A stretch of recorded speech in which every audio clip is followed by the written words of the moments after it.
मेरा 18 साल का देवर एक मालकिन के बंगले में खाना पकाने का काम करता था। वह घर आता तो चुप होकर बैठ जाता, वजह पूछती तो चारपाई पर जाकर छत को घूरता रहता। मुझे शक हुआ। अगले दिन देवर के कपड़े पहनकर खामोशी से मैं बंगले पर खाना पकाने चली गई। मेरे होश उड़ गए। उस रात मालकिन ने मेरे साथ एक शहर से दूसरे शहर में शिफ्ट होना भी बहुत मुश्किल के काम है। मेरे पति को किसी दोस्त ने यह दिलासा दिया कि सब घर वालों के साथ मनोहरपुर आ जाओ, अच्छी नौकरी मिलेगी। पति मेरा शुरू से कान का कच्चा था, जो कोई कहता था उसकी बात पर भरोसा कर लेता। सास ससुर नहीं थे, बस हम पति पत्नी थे और एक देवर था जो कि छोटा ही था। हम सबको लेकर मेरा पति मनोहरपुर पहुंच गया। जिस दोस्त ने सुहाने ख्वाब दिखाए थे वह ना जाने कहीं घनचक्कर हो गया था। जो थोड़ी बहुत हमारे पास जमा पूंजी थी उसको हमने किराए का घर खरीद लिया। मेरे पति ने अपने दोस्त को बहुत ढूंढा, लेकिन वह कहीं नहीं मिला। हमें इस मोहल्ले में आए अभी सिर्फ 4 दिन ही हुए थे। इस घर को देखते तो दम घुटने सा लगता था। मैंने तो कभी भी नहीं सोचा था कि हम पर यह मुसीबत आ सकती है। घर का किराया देने के खातिर हम 3-4 दिन से सूखी रोटी पानी में भिगो भिगो कर खा रहे थे। इतना ही खाते कि जरा भूख में कमी आ जाती, वरना हमने हफ्तों से पेट भर कर खाना नहीं खाया था। पति खाना बनाने वाला अच्छा इंसान था, खाना बनाने में माहिर थे, मगर मनोहरपुर जाकर बेरोजगार हो गए थे। हम दिल्ली में पहले तो पति पत्नी का काम बहुत अच्छा था, मगर कुछ महीने पहले एक शादी में खाना बनाकर आए थे। बिरयानी के बर्तन में कहीं से छिपकली गिर गई। जब मेहमानों की प्लेट से छिपकली निकली तो कोहराम मच गया। बारातियों ने खाना थूकना शुरू कर दिया और बुरा भला कहने लगे। 2 बच्चे की मौत भी की शिकार हो गई तो कैटरिंग वालों ने भी सारी जिम्मेदारी मेरे पति के ऊपर ही डाल दी। उन लोगों ने मेरे पति को जेल में भिजवा दिया और मेरे अलावा मेरे 18 साल का एक देवर था। हमारी तमाम जमा पूंजी और जेवरात पति को छुड़ाने के खातिर रिश्वत में दे दिए, मगर अगले ही दिन पुलिस वाले ने देवर को धक्के देकर निकालते हुए कहा कि वह अपनी सज़ा पूरी करके ही निकलेगा। पति की अलग परेशानी थी। वहीं घर भी बेचकर एक किराए के मकान में शिफ्ट होना पड़ा। सब कुछ बेचकर पति की रिहाई कराई तो उसके दोस्त ने कहा कि दिल्ली छोड़ दो, वरना पुलिस बार बार गिरफ्तार करने पहुंच जाएगी। मनोहरपुर आ जाओ तो यहाँ नौकरी लगवा दूंगा। पति पहले ही डरा हुआ था, इसलिए हमें मनोहरपुर ले आए, लेकिन अब वह दोस्त भी गायब था। पति को बस एक मामूली सी रेस्टोरेंट में काम मिला था, लेकिन उनकी तनख्वाह में बस किराया ही निकलता था। इसलिए छोटे देवर संजीव ने भी काम ढूंढना शुरू कर दिया। मैं घर में झाड़ू देकर अभी बैठी ही थी कि तभी दरवाजे पर दस्तक हुई। शायद संजीव आ चुके थे। जैसे ही दरवाज़ा खुला तो उसके चेहरे पर थकान और उदासी नहीं थी, बल्कि वह मुस्कुरा रहा था। अंदर जाकर कहने लगा, भाभी मुझे नौकरी मिल गई है, आपकी दुआएं रंग ले आई। संजीव की बात सुनी तो मेरा दिल भी खुशी से खिल उठा। संजीव तो कितने ही दिनों से नौकरी की तलाश में भटक रहा था। उसे एक बंगले में खाने पकाने का काम मिल गया था। यहीं का एक सेठ था जो कि बहुत अमीर था। संजीव तो वैसे भी अपने भाई की तरह ही खाना बनाने की हर चीज़ में माहिर था और हर चीज़ बड़ी अच्छी बनाया करता था। मैं भगवान का शुक्रिया अदा किया और अगले दिन संजीव ने काम पर जाना शुरू कर दिया। वह सुबह-सुबह चला जाया करता था और रात को खाने के बाद ही लौटकर आता था। कभी तो मेरे लिए वह भी वहीं से खाना ले आता था और कहता कि भाभी मालकिन बहुत अच्छी है, आपकी ही उम्र की औरत है और मुझे बड़े प्यार से रखती है और कहती है कि मैं खाना बहुत मज़ेदार बनाता हूँ और मुझे अलग से रुपए भी देती है। सुनने में आया था कि मालकिन सेठ की इकलौती बीबी है, उनका नाम रीना है और बड़ी खूबसूरत और सुंदर है। अभी तक उनके यहाँ कोई औलाद नहीं हुई है, मगर सेठ इसके बावजूद भी दूसरी शादी करने का ख्याल भी अपने दिमाग में नहीं लाते हैं और वह अच्छी तनख्वाह भी दे रही थी। संजीव खुश था और मैं भी बेफ़िक्र थी। बस एक बात बार-बार दिमाग में आ रही थी, मगर संजीव से बात करते हुए कतरा रही थी। इस रात जब संजीव घर आया तो काफ़ी थका-थका लग रहा था। मुझे कहने लगा कि आज मालकिन के यहाँ उनकी सहेलियों की दावत थी। अगले 1-2 महीने के लिए मालिक विदेश जा रहे हैं, तो मालिक और मालकिन के बहुत से दोस्त आज उनके बंगले में आए थे। मैंने उनकी बात को ध्यान से सुना और फिर मैं बोली, तुम्हारी मालकिन तो बड़ी शरीफ औरत मालूम होती है, नेक दिल भी लगती है। तुम क्यों नहीं उसे कहते हैं कि वह तुम्हारे भाई को भी काम पर लगवा दे? उनकी तनख्वाह से बस घर का किराया ही अदा होता है। अगर हो सके तो अच्छी नौकरी लगवा दे। यह सब तो इत्तेफाक से ही हुआ था। संजीव सोच में पड़ गए और बोले कि मैं कल जाकर मालकिन से ज़रूर बात करूँगा। अगले दिन संजीव मुझे उम्मीद देकर काम पर चला गया और मैं भी उम्मीद से थी कि अगर ऐसा हो जाए तो क्या ही बात होगी। दोपहर का समय था, मैं बैठे सपने सजा रही थी कि तभी दरवाजे पर दस्तक हुई। इस वक्त भला कौन आ सकता था? संजीव तो रात को ये आया करता था। मैंने डरते डरते दरवाज़ा खोला तो सामने मेरा पति खड़ा था, मगर जख्मी हालत में। उनकी उसको किसी गाड़ी ने टक्कर मार दी थी। मैं उनके गले लगकर रोने लगी। पति लंगड़ाता हुआ अंदर आया और चारपाई पर बैठ गया। कहने लगा, मुझे लगता है कि पाँव की हड्डी टूट गई है। पाँव में तकलीफ है। मेरे पास तो पैसे भी नहीं है। रात को जब संजीव आया तो भाई को देखकर उससे रहा नहीं गया। अगले दिन उसकी मालकिन के बताने पर मेरे पति को अच्छे हॉस्पिटल से इलाज करवाया, लेकिन मेरे पति की पाँव की हड्डी टूट चुकी थी। अभी प्लास्टर बंधा हुआ था। मैं चाहती कि खुद जाकर मालकिन और मालिक का शुक्रिया अदा करूं, मगर पति इस वक्त मेरे ऊपर मोहताज थे, इसलिए मैं नहीं जा सकी। 20 दिन के बाद पति भी काम पर जाने लगे। पहले से काफ़ी बेहतर हो गए थे। संजीव वैसे तो रोज़ समय पर आ जाया करते थे, लेकिन आज अभी तक नहीं आए। रात के करीब 2 बज चुका था। मैं उनका इंतज़ार कर रही थी तो आधी रात को कॉल करके कहने लगा कि मैं आज बंगले में ही रहूँगा। मैं भी चुप हो गई। पति का भी काम अगले दिन से शुरू हो चुका था। इस दिन जब देवर दूसरे दिन जब देवर वापस आया तो उसके चेहरे पर जरा भी मुस्कुराहट नहीं थी। उसने अपनी जेब से नोट निकालकर मेरे हाथ पर रख दिया और कहने लगा, भाभी यह घर का खर्च चलाओ, मुझे आज तनख्वाह मिल गई है। मैं तनख्वाह देखकर मुस्कुराई, मगर देवर का मन गुमसुम देखकर कहने लगी, मेरी अपनी कोई औलाद नहीं थी। भगवान ने 3 बेटे दिए थे, मगर तीनों 1 या 2 महीने के होकर ही मर चुके थे। देवर को ही अपना बेटा समझती थी, बिल्कुल माँ की तरह मुझे उसकी फ़िक्र थी। मैं देवर के कमरे में गई, जहाँ वह उदास चेहरा लिए लेटा छत को घूर रहा था। मैं उसके करीब जाकर बोली और माथे पर हाथ रखा, जो कि बिल्कुल ठंडा था। देवर से सवाल किया तो कहने लगा, मैं बिल्कुल ठीक हूँ, बस ज़रा सी थकावट है। मैं भी खामोश हो गई।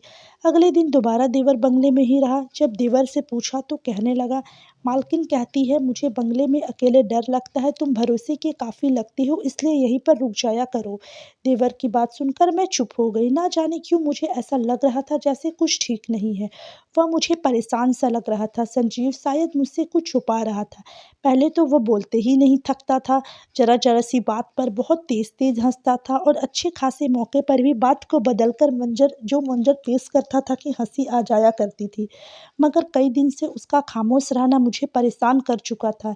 शायद उसके भाई का आना इससे अच्छा नहीं लगता था। मेरे पति को नौकरी तो मिल गई थी, मगर उन्होंने कॉन्ट्रैक्ट किया था कि वह 1-2 महीने तक मेरे पति को तनख्वाह नहीं देंगे। अगर उनका काम अच्छा चला और अच्छा रहा तो बदले में वह उन्हें हमेशा के लिए अपने पास रख लेंगे। हमारा इस वक्त अकेले कमाने वाला मेरा देवर ही था। वह जो कुछ कमा कर लाता उसी से घर का खर्च चल रहा था। कहीं उसके दिमाग में यह बात तो नहीं आ गई थी कि अब उसे मेरे साथ-साथ अपने भाई का भी खर्च उठाना पड़ेगा। मेरे दिमाग में अजीबो-गरीब ख़यालात आ रहे थे, मगर मैं देवर की आदत से बेफ़िक्र थी कि वह कभी भी ऐसा नहीं सोच सकता था। आखिर क्या बात थी कि देवर इस कदर परेशान था? अगले दिन जब वह घर वापस आया तो कहने लगा, आज से मैं शाम को ही जाया करूँगा और फिर सुबह वापस आया करूँगा। मैं चौंक कर देवर को देखने लगी। मुझे यूँ देखकर देवर नज़र चुराने लगा। मैं कहने लगी कि तुम तो खाना बनाया करते हो, तो क्या मालकिन ने तुम्हारी ड्यूटी बदल दी है जो अब तुम रातों को जाया करोगे? तो देवर खामोश हो गया और मुझसे कुछ नहीं बोला। मैं उसके पास गई और उसके सिर पर हाथ फेंक कर कहने लगी कि क्या बात है संजीव, तुम काफ़ी दिनों से परेशान लग रहे हो। कुछ परेशानी है तुम्हें तो तुम मुझे बताओ ना, क्या हुआ? वहाँ पर काम करने वाले तुम्हें तंग करते हैं या मालकिन बहुत गुस्सा करती है? संजीव ने गहरी सांस ली और फिर कहने लगा, नहीं ऐसी कोई बात नहीं है भाभी, मैं बिल्कुल ठीक हूँ। यह कहकर वह दोबारा या तो कमरे में चला जाता है और यूं ही सोच में बैठा रहता है। चेहरे पर पीलापन आता जा रहा था। खाना भी वह ठीक से नहीं खा रहा था। अक्सर मैं तंग करके कहती कि लगता है कि बंगले का अच्छा खाना तुम्हें रास आ गया है, इसलिए भाभी के हाथ की बनी हुई फीकी सी दाल अब अच्छी नहीं लगती है। तो वह हल्का सा मुस्कुराकर बात को नहीं में कह देता, देवर की हालत मुझे परेशान कर रही थी। पति तो वैसे ही शहर में एक बड़े रेस्टोरेंट में काम कर रहे थे। मुझे देवर की फ़िक्र होने लगी। दिल ही दिल में कई ख़्याल आते रह रहे थे कि आखिर मालकिन इसे आधी रात को अपने पास क्यों रखती है। मैंने फ़ैसला किया कि मैं इस मामले के तह तक जाकर रहूँगी। अगले दिन देवर घर आया तो मैं उसके पास चली आई और बोली कि आज तुम घर पर ही रहो, आज खाना बनाने मैं जाऊँगी। देवर ने जब यह सुना तो उसका रंग लाल होने लगा। वह गुस्से हुए अंदाज में कहने लगा, नहीं नहीं, आप कैसे जा सकती है, यह काम तो मेरा है। देवर को देखकर मुस्कुराकर बोली, खाना ही तो बनाना है ना, इसमें कौन सा मुश्किल काम है। तुमसे अच्छा खाना तो मैं भी बना लूँगी, बिल्कुल अच्छे से। तो देवर ने यह सुनकर चुप हो गया। अगर मुझे लगता है जैसे वहाँ पर जाने से मुझे रोक रहा है तो कहने लगा, भाभी आप मत जाइए वरना मालकिन गुस्सा करेगी। मगर मैंने उसकी एक बात नहीं सुनी और उसे बोली, तुम यहीं पर रहो, मेरा भी फ़र्ज बनता है तुम्हारे साथ घर का खर्चा चलाऊं, इस बहाने मालकिन को शुक्रिया अदा भी कर दूंगी। संजीव सर झुकाकर वहीं पर बैठ गया। मैं जानती थी कि मैंने अगर पूछा तो वो मेरा लिहाज करते हुए मुझे कुछ नहीं बताएगा। यही सोचकर उस दिन मैंने देवर के कपड़े पहने और खाना बनाने के लिए चली गई। मैंने अपना हुलिया बिल्कुल मर्दाना जैसा रखा था। देवर के कपड़े पहनकर, सर पर बालों को जूड़ा बनाकर कैप लगा लिया और मैं लड़का बनकर जब बंगले में पहुंची तो इतना आलीशान बंगला अपने सामने देखकर मैं दंग रह गई। कितनी देर से मैं भूत सी खड़ी रही। फिर अंदर दाखिल हुई तो नौकर कहने लगे, तुम यहाँ क्यों चले आ रहे हो। फौरन मैं हाथ जोड़कर कहा कि आज संजीव की तबीयत खराब है, इसलिए उसकी जगह मैं खाना बनाने आया हूँ। उसने मुझे अंदर आने की इजाज़त दे दी। मैंने सबके लिए खाना बनाया और वापस जाने लगी तो फौरन मालकिन की आवाज़ गूंजी। वह कहने लगी, तुम कहाँ जा रहे हो, अब रोज़ रोज़ तुम्हें बताना पड़ेगा कि रात को यहीं रहना है। मालकिन की आवाज़ सुनकर मेरा पूरा शरीर काँप गया। उन्होंने मुझे पीछे से ही देखा था। मेरा चेहरा उन्होंने अभी तक छुपा हुआ था। शायद संजीव के कपड़ों को देखकर मुझे ही संजीव समझ बैठी थी। मैं ही संजीव हूँ। मैं फ़ौरन वहीं से वापस किचन में चली गई। रात के 10 बजे करीब नौकर जाकर अपने घर को जाने लगे। सिर्फ मैं ही किचन में बची थी। मालकिन की आवाज़ गूंजी, संजीव मेरे कमरे में आओ। मालकिन के अल्फाज सुनकर मेरे दिल धड़कने लगे। मेरा वजूद में एक सनसनी सा दौड़ गया। पलटकर देखा तो मालकिन सीढ़ियाँ चढ़कर जा रही थी। फ़ौरन मैं अपनी होश पर काबू पाई और कुछ देर के बाद मैं मालकिन के कमरे की ओर चली गई। जब कमरे का दरवाज़ा खुला तो मुझे धक्का सा लगा। कमरा पूरे अंधेरे में डूबा हुआ था और दिल में अनगिनत ख्याल उठने लगे। मैंने जैसे ही कमरे के अंदर कदम रखा तो फ़ौरन मालकिन मेरे करीब आ गई और मैं हाँफते हुए उस घर से भाग गई। मेरा दिल तो जैसे सीना चीर कर बाहर गिरने ही वाला था। घर के दरवाजे पर पहुंचकर मैं हाँफने लगी और घर में दाखिल हो गई। उस रात जो राज मुझ पर खुला था, मेरे तो होश ही उड़ गए। मेरी हालत देखकर देवर कमरे से बाहर निकल गए।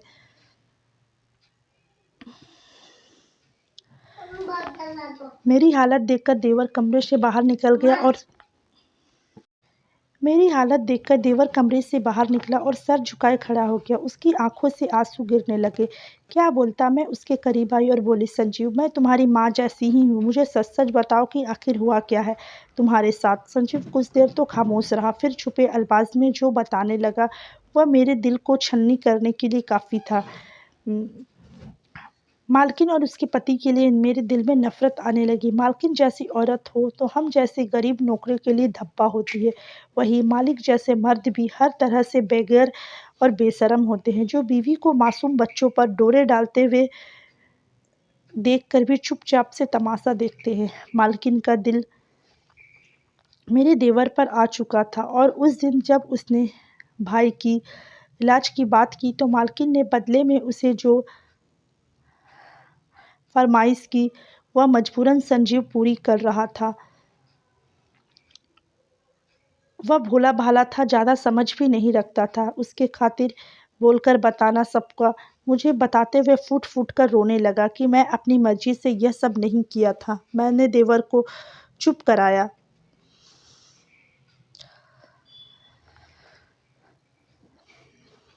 और मुझे उस पर भरोसा था। अगले दिन मैंने उसे औरत के खिलाफ पुलिस में कंप्लेन करवाई। पुलिस उसे गिरफ्तार कर चुकी थी। वह कहने लगी, मैं झूठ बोल रही हूँ, लेकिन इस बात की गवाही उस घर के दूसरे नौकरों ने भी दे दी थी। उसे सज़ा से कोई नहीं बचा सकता था। उसके बाद हम लोग वापस से दिल्ली चले आए, जहाँ पति नौकरी करते थे। मैंने संजीव को एक टेक्सटाइल इंडस्ट्री में नौकरी मिल गई। वह हर काम बहुत जल्दी सीख जाता था, इसलिए वहाँ भी अपनी मेहनत से अपना खुद का सिक्का जमा चुका था। इस वाक़ये को काफ़ी साल गुजर गए थे। संजीव की शादी भी हो चुकी थी, लेकिन मैं अभी भी यही सोचती हूँ कि ऐसे भी देवर होते हैं। संजीव ने हमारे खातिर हर किस्म की कुर्बानी दे डाली। जब ये सोच मेरे दिमाग में आती है, तो संजीव की इज़्ज़त मेरे दिल में और भी बढ़ जाती है। धन्यवाद दोस्तों। वीडियो पसंद आया हो तो वीडियो को लाइक और चैनल को सब्सक्राइब करना बिल्कुल भी ना भूलें। मिलती हूँ नेक्स्ट वीडियो पर।